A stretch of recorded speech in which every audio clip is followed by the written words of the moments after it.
Essa mesma empresa, com esse histórico bonito e tal, recebeu uma multa de R$ 1.040.278.141, a maior multa já aplicada na história do Brasil pela lei anticorrupção. E o que foi o motivo aqui? Ao longo dos últimos 4 anos, a empresa participou de um esquema para poder obter créditos de ICMS que ela não tinha direito. E como que eles fizeram isso? Pagaram propina para um auditor fiscal do próprio governo de São Paulo. E aqui deixa a coisa mais surreal, tá? Por causa de uma carta manuscrita, o esquema veio à tona que o auditor endereçou para uma entidade espiritual. Foi assim. Então ele escreveu ali, o auditor, né? Meio que escreveu isso e aí deu merda.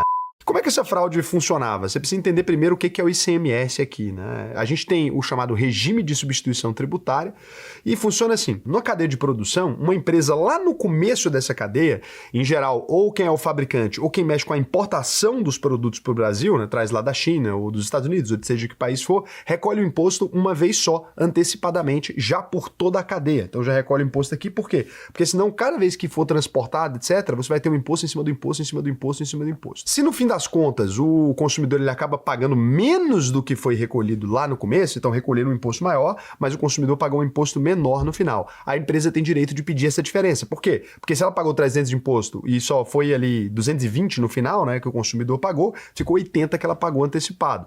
Esse pedido de devolução ele vai receber o nome aí de ressarcimento de crédito de ICMS. E é exatamente aqui onde a fraude acontecia, né? A Fast Shop contratou uma consultoria para recuperar esses créditos tributários, que inclusive essas empresas, toma cuidado, você que é empresário, porque muitas delas enviam mensagens para você no WhatsApp, né, direto. Quando você tem um CNPJ no Brasil, começa a crescer, como o Brasil vazou dados de quase todo mundo, você recebe essas mensagens aqui. Então, é muito comum empresas contratarem isso, até empresas menores, tá? O problema era quem estava por trás dessa Smart Tax, né? O auditor fiscal Arthur Gomes da Silva Neto, ele era um servidor da Receita Federal de São Paulo que também trabalhava com recuperação de crédito. Ou seja, o mesmo cara que estava ali como agente público, que deveria ser responsável por fiscalizar a Fast Shop ou qualquer outra empresa, era quem estava sendo pago ali por baixo dos panos para favorecer a empresa, né? Era a raposa cuidando do galinheiro. E aí como é que ele fazia isso na prática, né? Primeiro ele usava o acesso privilegiado que ele tinha aos sistemas internos da Receita para extrair os dados sigilosos, depois ele usava o certificado digital da própria empresa para inserir informações fraudulentas direto no sistema do governo, e terceiro, ele mesmo ia lá e aprovava os créditos que a empresa deveria receber. Então tem um nome técnico para isso, né? Mineração de dado fiscal.